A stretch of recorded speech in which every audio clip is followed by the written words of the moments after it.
बौखला गए NRI affairs minister वाला रवि सूर्य ने दुष्कर्म कांड पर सवाल पूछा तो महिला पत्रकार पर की आपत्तिजनक टिप्पणी। पीजे कुरियन पर है संगीन इल्जाम।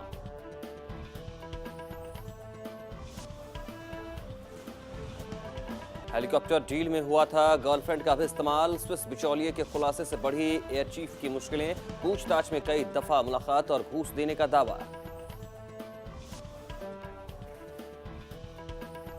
अब हेलीकॉप्टर डील को लेकर शुरू हुआ आरोपों का सिलसिला। जसवंत सिंह ने किया पूर्व एयर चीफ का बचाव। कहा ब्रजेश मिश्रा के कहने पर बदली गई थी ठेके की शर्तें। कुंभ हादसे पर यूपी विधानसभा में हंगामा। बजट सत्र के पहले दिन बीएसपी विधायकों ने लगाए बेंच पर चढ़कर नारे। राज्यपाल पर फेंके कागज के गोले। हादसे की न्यायिक जांच की मांग।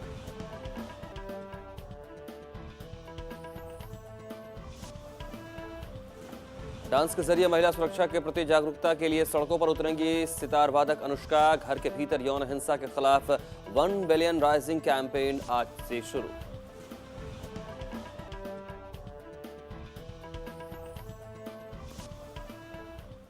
नमस्कार, स्वागत है आप सबका। मैं मनोज श्रीवास्तव हूं और आप देख रहे हैं सरोकार। दीवार कहीं भी हो अच्छी नहीं होती, चाहे वो घर के आंगन के बीच हो या मुल्कों के बीच।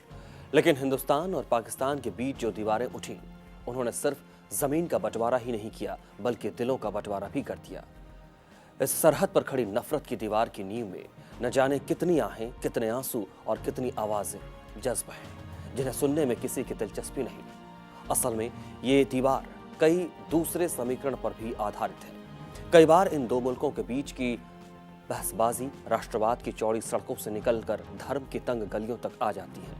अपने अपने मुल्क में अपने अस्तित्व की लड़ाई लड़ रहे अल्पसंख्यकों के लिए ये एक मुश्किल वक्त है। सरहद के दोनों तरफ इसी नफरत की दीवार की सजा उन्हें मिल रही है। आज सरकार में हम दिखाएंगे आपको इस मसले का ही एक चेहरा, जहां पाकिस्तान में वहां के अल्पसंख्यकों पर ढाया जा रहा है जुल्म सितम। देखिए हमारे साथ लम्हों की खता सदियों ने सजा।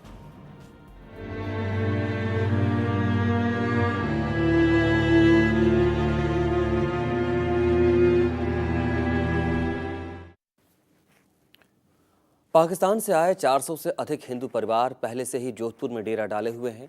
तो वहीं ऐसे में आज सड़क मार्ग से हरियाणा से भी पाकिस्तान से आए तकरीबन 300 से अधिक लोगों का जत्था जोधपुर पहुंच गया है और जोधपुर जयपुर रोड पर बनाड़ क्षेत्र में खुले में डेरा डाल दिया है। जो जानकारी मिली उसके मुताबिक हाल ही में आए जत्थे के स्थायी वास की मांग के साथ ही इसके बाद हरियाणा के ऐलनाबाद से ये जत्था सड़क मार्ग से ट्रक के जरिए जोधपुर आया है और स्थायी वास की आस में ही खुले में डेरा डाले बैठा है, जिसको लेकर प्रशासन की ओर से अभी तक किसी भी प्रकार की कोई जानकारी उपलब्ध नहीं कराई गई है। वहीं वीज़ा नियमों के तहत बिना पूर्व अनुमति और वीज़ा अनुमति के दूसरे स्थान पर जाना अपराध की श्रेणी में आता है और बिना पूर्व और लिखित अनुमति के दूसरे स्थान पर नहीं जाया जा सकता है।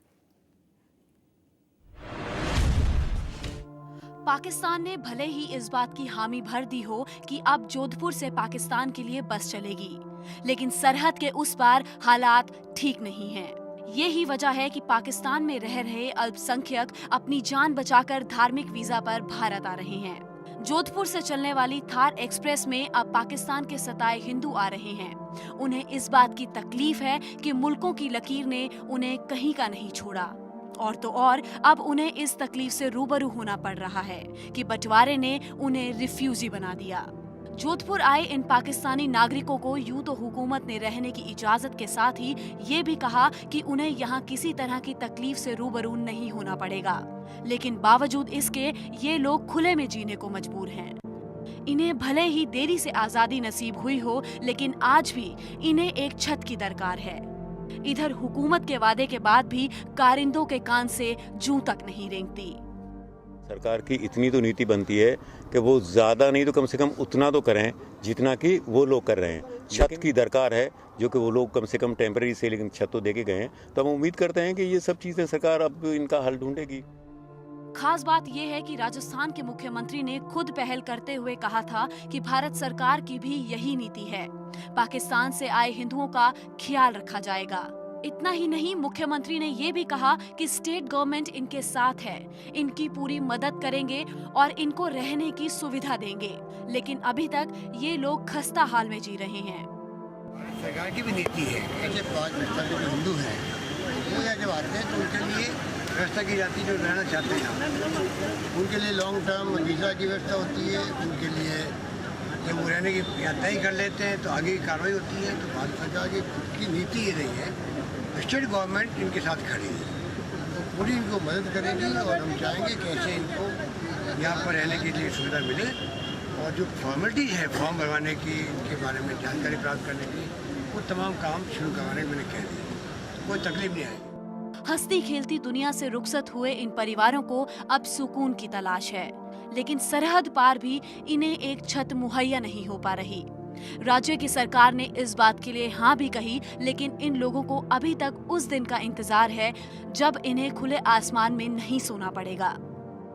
मुख्यमंत्री जी के जो आश्वासन के बाद भी केंद्र सरकार से छोड़िए, राज्य सरकार से छोड़िए, हमें तो यहाँ की जो प्रशासन है, जो जोधपुर की, उन्होंने भी कोई सहयोग नहीं किया। हमारे पास बहुत पाकिस्तान में अत्याचार हो रहा था और हम इधर भारत में आए हैं। इधर पहले आके रुके थे मंदिर में, जालीबाई मंदिर में रुके थे, अभी आ गए हैं। उन्होंने हटा दिया हमारों को, बोला भाई मेले का ऊपर सीधा टाइम लगा पड़ा है और इनको खाली करो। तो हम आ गए हैं इधर, अभी सड़कों पे आ गए। आसमान से टपके और खजूर में अटके, दो मुल्कों की लकीर के बीच कई जिंदगियां अब जीने की जद्दोजहद में हैं और कानून है कि उन्हें इस बात की इजाजत नहीं देता। लेकिन पाकिस्तान से आए इन परिवारों के लिए अब भारत की जमीन ही जिंदगी है।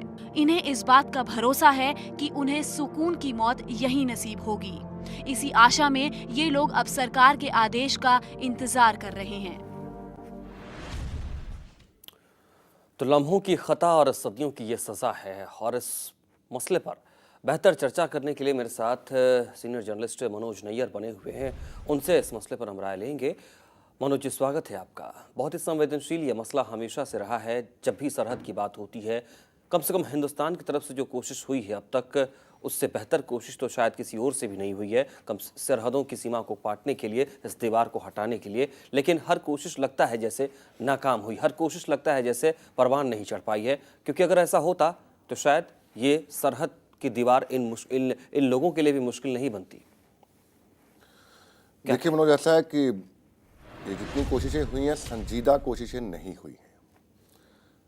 बहुत कुछ कहा जा रहा है, बहुत कुछ सुना जा रहा है। मसला पुराना है, सदियों पुराना है। बंटवारे के समय से शुरू हुआ था मसला ये, और बादस्तूर आज भी जारी है। ये बात सिर्फ राजस्थान की नहीं है, जोधपुर की नहीं है। कई ऐसे हिंदू हैं जो पाकिस्तान में प्रताड़ित हैं और उन्होंने पंजाब, हरियाणा, जम्मू कश्मीर में शरण ली है। सरकारें कहती हैं कि उनका पुनर्वास किया जाएगा। पुनर्वास कितने लोगों का किया ये सरकारें बेहतर जानती होंगी। लेकिन एक बात तय है कि ये एक पेचीदा मसला है। वीजा नियम जो है वो काफ़ी कठिन है, और ये जो दौर है आतंकवाद का, उसके बाद से तो वीजा नियम और भी कड़े हो गए हैं। तो मतलब मुश्किल है थोड़ा सा। सरकार जो कह रही है उसको करना, उसको अमली जामा पहनाना कठिन है। ये जो लोग पाकिस्तान से लगातार आ रहे हैं और इस वक्त वो राजस्थान की सीमा पर हैं, अलग अलग इलाकों में, जैसे भी हो, फिलहाल एक शरणार्थी के तौर पर छोटे छोटे कैंप बना करके ही सही वहाँ पर वो रह रहे हैं।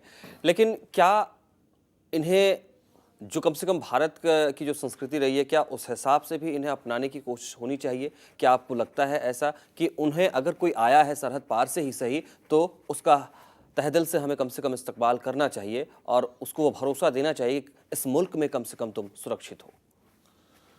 देखिए मनोज, ऐसा है कि धर्मनिरपेक्षता की जो नीति हिंदुस्तान की है, भारत की है जो नीति, सदियों पुरानी है। अब पाकिस्तान में अल्पसंख्यक, हिंदू अल्पसंख्यक हैं, ईसाई अल्पसंख्यक हैं, तो प्रताड़ित हैं। बहुत बुरी तरह से उनसे वसूली की जाती है, जजिया वसूला जाता है पाकिस्तान में। सिखों के कई सारे मसले हैं जिसमें कत्लो गारत भी हुई है, लड़कियों से दुष्कर्म हुए हैं, अगवा की कोशिशें हुई हैं, या अपहरण कर लिए जाते हैं। अच्छा। तो पाकिस्तान में अल्पसंख्यक जो हैं वो बेहतर स्थिति में नहीं है, बहुत बुरे हालात हैं उनके। अमनेस्टी ने एक रिपोर्ट दी थी अपनी, और खुद पाकिस्तान के कई जो संगठन है मानवाधिकारों को लेकर, उनकी कई रिपोर्टें आई हैं। उनमें खुलासा किया गया है कि ये जितना कुछ पाकिस्तान में जो एक लोग हैं, एक विशेष समुदाय के जो कर रहे हैं वो असहनीय है। उस नजरिए से अगर हम लोग देखें कि ये जो हिंदू या अल्पसंख्यक, पाकिस्तान के अल्पसंख्यक अभी आए हुए हैं, वो जब सरहद पार करते हैं तो इसीलिए करते हैं ताकि सखू की जिंदगी भारत में जी सके। लेकिन मुश्किलात वही है। यहाँ तो अपने ऐसे हैं जिनको अभी छत नसीब नहीं है, भरपेट खाना नहीं मिल रहा है। सरकारी आंकड़े हैं कि 25 करोड़ लोग जो हैं वो भूख से व्याकुल हैं, और कई बार उनको भूखे पेट सोना पड़ता है। तो अब जो ये पनाहगीर हैं, जो शरणार्थी हैं, उनके लिए सरकार को या तो एक अलग से विभाग बनाना होगा या कुछ ऐसी नीतियां इजाद करनी होगी ताकि वो उनका कुछ पुनर्वास कर सके, लेकिन ये संभव नहीं है। कितना मुश्किल दौर ये होता होगा मनोज जी, मैं समझना चाहता हूँ आपसे कि जब जैसे ये लोग ठीक है आज हिंदुस्तान में हैं, हमारे सरहदों पर हैं, ये अभी आगे क्या होगा, किस तरीके से होगा, उसके लिए अलग पेचीदगियाँ हैं कानूनी तौर पर, संवैधानिक तौर पर, सीमा नियमों के तौर पर।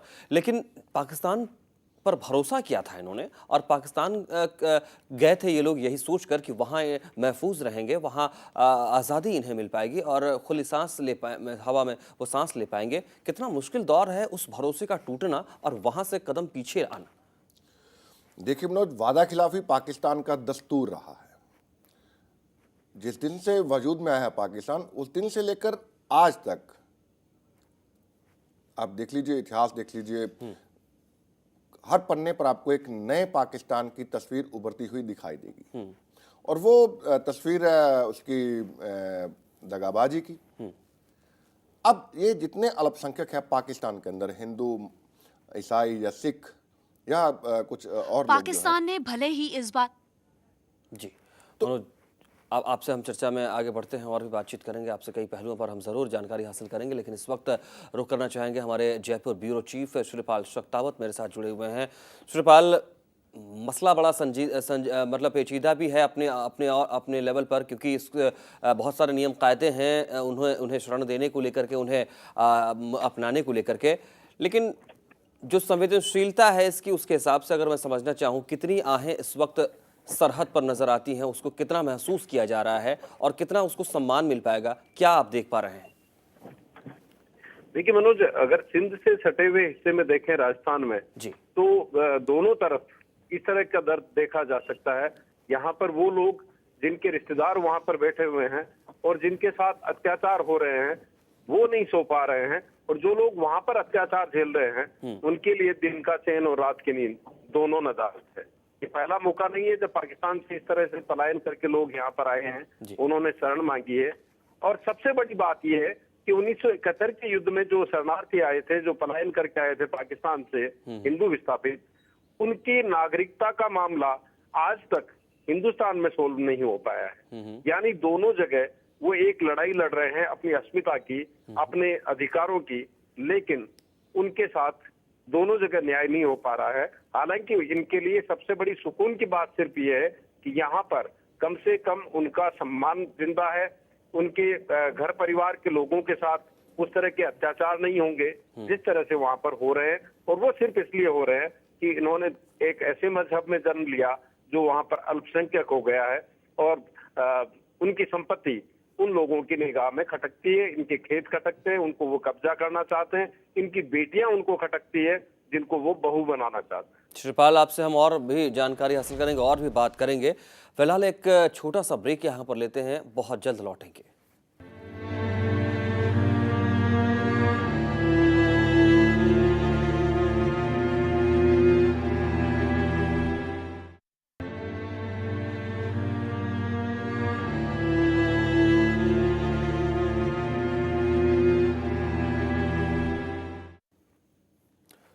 लम्हों की खता, सदियों की सजा।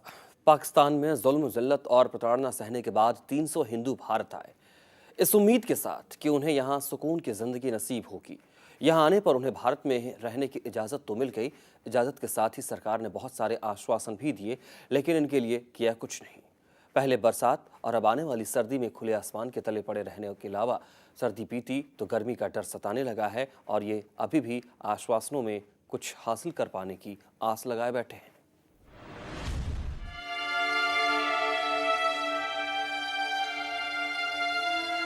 पाकिस्तान से भारत आए 300 लोग पिछले 2 महीने से जोधपुर में डेरा डाले हुए हैं। इन पाक विस्थापितों की अपनी तकलीफें हैं और अपनी कहानियां भी। फिर भी अपने दुख भरे अतीत को भुलाकर ये लोग भारत में अपनी नई जिंदगी शुरू करना चाहते हैं। लेकिन फिलहाल तो सरकार के ढुलमुल रवैये के चलते इनकी जिंदगी पाकिस्तान से भी बदतर हो रही है, क्योंकि यहाँ सर छुपाने के लिए इनके पास एक अदद छत भी नहीं।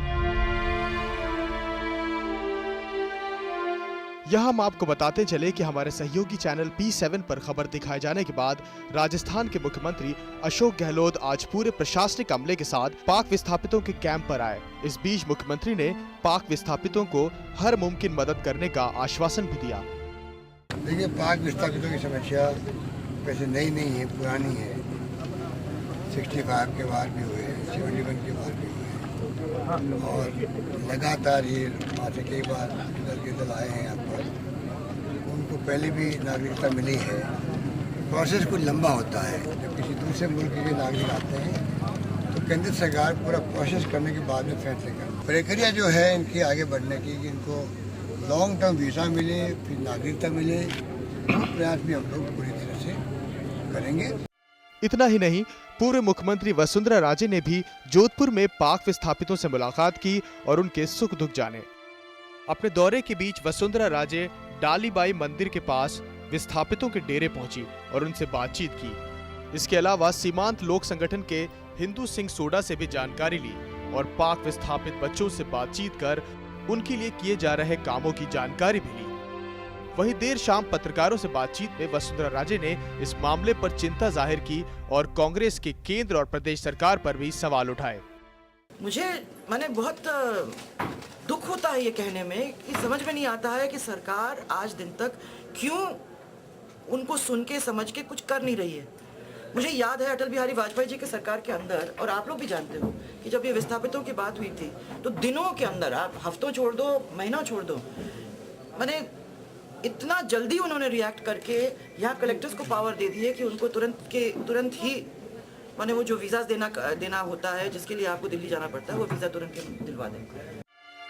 तो अब ये साफ है कि पाक विस्थापितों की मदद के लिए हर कोई आगे आ रहा है और उनके लिए किसी न किसी तरह से मदद की जा रही है। लेकिन सच ये भी है कि ये मदद नाकाफी है। ऐसे में आज भी पाक विस्थापितों को छत की जरूरत है। कोशिश की जानी चाहिए कि इनकी सभी समस्याओं का ठोस समाधान जल्द से जल्द निकाला जाए। अब देखना है कि इस राहत पहुंचाने की कवायद को रंग लाने में कितनी देर लगती है। Bureau report, pulse NCR। और हिंदू सिंह सोडा जी हमारे साथ इस वक्त फोन लाइन पर मौजूद हैं। आप सीमांत लोक संगठन राजस्थान के अध्यक्ष भी हैं। सोडा साहब, स्वागत है आपका। जी, शुक्रिया। सोडा साहब, मुख्यमंत्री से मुलाकात, इसके अलावा विपक्ष के तौर पर अगर हम बात करें तो वसुंधरा राजे से भी मुलाकात होती है। इन मुलाकातों का कोई असर भी होगा क्या? अगर देखा जाए तो हम लोग ये मानते हैं कि इसको ये लोग मुद्दा तो मानते हैं, तभी सभी लोग, चाहे वो सत्ता में हैं या विपक्ष में हैं, वो लोग आकर के इस मुद्दे पर कोई न कोई बात कहते हैं। लेकिन जहाँ तक नतीजे का सवाल है, अभी तक जब तक पॉलिसी लेवल पर कोई फैसला नहीं होता और इन लोगों को कोई राहत नहीं मिलती, जैसे मैं अगर एक मिसाल दूं कि इनकी मांग है कि इनको नागरिकता मिलनी चाहिए, इनको रेफ्यूजी स्टेटस मिलना चाहिए जब ये आते हैं तो ये जब तक इन दोनों मांगों पर कोई फैसला नहीं होता तब तक हमारे लिए कोई इसका बहुत ज्यादा महत्व नहीं रह जाता। अच्छा सोडा साहब, आप अपने संगठन के स्तर पर किस तरीके का प्रयास करते हैं? जी, हम लोग यहाँ पर जो है वो जो लोग आते हैं वो सबसे पहले हमसे राब्ता करते हैं, क्योंकि हम ही लोग हैं जो कि एकमात्र संगठन इस मुद्दे पर काम कर रहा है। और राजस्थान भारत का ऐसा एक स्टेट है जहाँ पर सबसे ज्यादा पाकिस्तान से आने वाले लोग यहाँ पर रुकते हैं और जोधपुर जहाँ से ट्रांजिट पॉइंट बन चुका है। तो हम लोग कोशिश करते हैं कि इनको आप कम से कम एक शेल्टर दें जो कि ये देने से गुरेज करते हैं। और दूसरी बात हम ये कहते हैं कि उसमें खूब सारे फॉरेनर्स, इनको एक फॉरेनर पाक नेशनल्स के तौर पर ट्रीट किया जाता है। तो हम ये कहते हैं कि जिस दिन उनका वीजा खत्म होता है वो ये लोग ये दरख्वास्त देते हैं कि हम लोगों को आप यहाँ पर रहने की इजाजत दीजिए, क्योंकि हमारे मुल्क जो है कंट्री ऑफ ओरिजिन है उसमें हमारे साथ में नाइंसाफी होती है, और वो भी धार्मिक वजह से। अच्छा। तो रिलीजियस परसिक्यूशन के बेसिस पर इनको परमिट किया जाता है यहाँ रहने के लिए। तो हम लोग ये कहते हैं कि जब आप रिलीजियस परसिक्यूशन की वजह से इनको परमिट कर रहे हैं तो फिर बाकी जो उनके अधिकार हैं, जिसमें ड्राइविंग लाइसेंस, बहुत छोटी छोटी सी बातें हैं, इवन गैस इनको नहीं देते, इनको कनेक्शन नहीं देते, बिजली कनेक्शन नहीं देते, इनको तमाम तरह की जो सहूलियतें उनसे परे रखा जाता है। तो बाकी हम लोग कहते हैं कि अगर आप रेफ्यूजी स्टेटस दे देते हैं, ये तो हमारी डिमांड रहती है। अच्छा सोडा साहब, जब जी सोडा आप साहब, इनको तुरंत जो है वो नागरिकता अगर आप दे देते हैं, एक मिनिमम, जैसे पहले जो 1955 का सिटीजनशिप एक्ट है उसमें 5 साल था, उसको 7 साल कर दिया। तो ये सब डिस्करेजमेंट की पॉलिसी है, इसकी तरफ हम लोग सरकार से दोनों ही, चाहे वो स्टेट लेवल की सरकार हो या केंद्रीय सरकार हो, उससे हम ये लड़ाई लड़ रहे हैं, ये लड़ाई लड़ रहे हैं। हम लोग लड़ाई भी लड़ रहे हैं, और साथ में हम तमाम पॉलिटिकल पार्टीज को भी ये, जैसे आपने मेरे काम के बारे में पूछा है, तो हम लोग ये कहते हैं कि इस पर एक पॉलिटिकल कंसेंसस की बात होनी चाहिए, एक राजनीतिक आम सहमति की बात होनी चाहिए। वो आपने पिछली बार देखा होगा, अभी ड्यू है लोकसभा में और हमारी यहाँ राज्य विधानसभा में भी बहस होगी। तो सभी लोगों ने इस पर कम से कम एक, हमने देखा है कि वृहत्तर स्तर पर एक आम सहमति, एक अप्रोच तो दिखता है कम से कम ये। हाँ, कम से कम ये एक अप्रोच तो दिखा है, जरूर कह सकते हैं। अब देखिए कितनी सहमति बनती है। लेकिन सोडा साहब एक बात बताइए, हम थोड़ा सा संवेदनशील पहलू को छूना चाहते हैं। जाड़े का वक्त बड़ी मुश्किल से गुजरा होगा, अब बरसात आने को है, किस तरीके से ये यहाँ पर रह पाएंगे, इनका ठिकाना सुरक्षित हो पाएगा अगर कुछ हालात बदलने की कोई कोशिश बेहतर नहीं हुई जल्दी? तो आप अगर सच में मतलब असंवेदनशीलता की हद देखनी हो तो आप इनका जो हम लोग कैंप चला रहे हैं वो आप आकर के देख सकते हैं। मतलब पूरा जाड़ा बीत गया, उस बीच में जो प्रेग्नेंट 5 महिलाएं थी, उन्होंने बच्चों को भी इसी कैंप के अंदर, जो कि टेंट है, कैंप ऐसा कुछ भी नहीं है, मतलब इवन कच्चा कुछ भी नहीं बना हुआ है, सिर्फ टेंट बना एक लगा रखा है, उसके अंदर जन्म दिया है। तो उसमें ऐसे मतलब जबरदस्त जाड़े के अंदर भी प्रशासन को जो एक सुध लेनी चाहिए थी, सरकार का मुखिया जो चीफ मिनिस्टर होता है वो वहां पर आए हैं, और उसका एक अच्छा नतीजा निकलता अगर रिजल्ट के तौर पर, अगर वहां कुछ न कुछ कोई राहत दी जाती। आप पूरे दुनिया के अंदर, हिंदुस्तान चाहे वो बर्मा, तिब्बत, श्रीलंका, तो अभी अफगानिस्तान से लेकर के सोमालिया तक जो आते हैं उनको आप शरण दे रहे हैं। हम इसके ऐतराज नहीं कर रहे हैं, अच्छी बात है, हिंदुस्तान का बड़ा दिल दे रहा है, लेकिन इन लोगों ने क्या गुनाह किया है कि ये वहां पर जो है वो हिंदू के तौर पर ट्रीट किए जाते थे, यहाँ पाकिस्तानी के तौर पर ट्रीट किए जा रहे हैं। जी, बहुत महत्वपूर्ण ये आपकी बातें हैं और तर्क में बहुत दम भी नजर आता है। हिंदू सिंह सोडा जी, बहुत बहुत शुक्रिया आपका हमारे साथ जुड़ने के लिए, बहुत अहम ये जानकारियां सामने आई हैं। और मनोज नैयर लगातार मेरे साथ बने हुए हैं, आपसे सीनियर जर्नलिस्ट हैं। मनोज जी, आप जैसा श्रीपाल बता रहे थे कि कुछ कोशिशें की जानी चाहिए यहाँ पर ज़रूर, चाहे वो नुमाइंदगी के तौर पर खुद मुख्यमंत्री हो या विपक्ष की तरफ से वसुंधरा राजे हो, वो कहते ज़रूर हैं बातें, लेकिन उस पर उसको अमल में लाने के लिए बहुत कुछ होता नहीं है। या ये जो संगठन के सोडा साहब जो हमारे साथ जुड़े हुए थे वो भी ये बात कह रहे थे कि अगर इनमें इच्छा शक्ति हो और एक आम सहमति हो तो शायद बहुत कुछ हो सकता है। इन सब तमाम परिस्थितियों के बीच क्या कोई उम्मीद नज़र आती है मनोज जी, हम उम्मीद देख सकते हैं? देखिए, अगर सारे मसले का सियासीकरण ना हो तो एक उम्मीद की किरण हो सकती है, क्योंकि जो अशोक गहलोत साहब कह रहे हैं, जब वसुंधरा राजे सिंधिया जो कह रही हैं, वो उनका मोटिव कुछ और है। वो राजनीति करते हैं तो राजनीतिक एंगल से उसको देखते हैं। यहाँ तक सवाल संगठन का है, तो संगठन ने आज तक कोई अंतर्राष्ट्रीय पहल क्यों नहीं की, ये एक अहम सवाल है। मुझे लगता है कि इस सवाल का जवाब मांगा जाएगा आने वाले वक्त में। दूसरी बात ये कि बर्मा, तिब्बत या और जितने शरणार्थी लोगों की बात इन्होंने की है, संगठन के जो अध्यक्ष हैं सोडा जी, तो काफ़ी पेचीदगियां हैं। तिब्बतियन लोगों को लेकर दिल्ली में जो तिब्बतियन है, या हिमाचल में जो तिब्बतियन है, या और नॉर्थ ईस्ट में जो तिब्बतियन है, तो काफ़ी हो हल्ला होता रहा। लेकिन इस तरह का ये जो अभी तस्वीरें हम लोगों ने देखी हैं, राजस्थान की, जोधपुर की जो तस्वीरें हमने देखी हैं, वो इस तरह व्याकुल नहीं है जैसे ये पाकिस्तान से आए हिंदू व्याकुल हैं। जी, और इस वक्त मेरे साथ सीनियर एडवोकेट सौरभ सिंह जी जुड़े हुए हैं। सौरभ जी, क्या आपको लगता है कि कोई फौरी तौर पर प्रावधान हो सकता है ऐसे शरणार्थियों को जो कि पाकिस्तान से आए हैं, सरहद पर हैं इस वक्त राजस्थान में, उनको राहत मिल पाए? बिल्कुल, इंडिया गवर्नमेंट जो है इसमें इनके साथ नरमी का रुख अख्तियार कर सकती है और इनकी प्रॉब्लम देख के इनके यहाँ की नागरिकता के लिए भी प्रयास किए जा सकते हैं।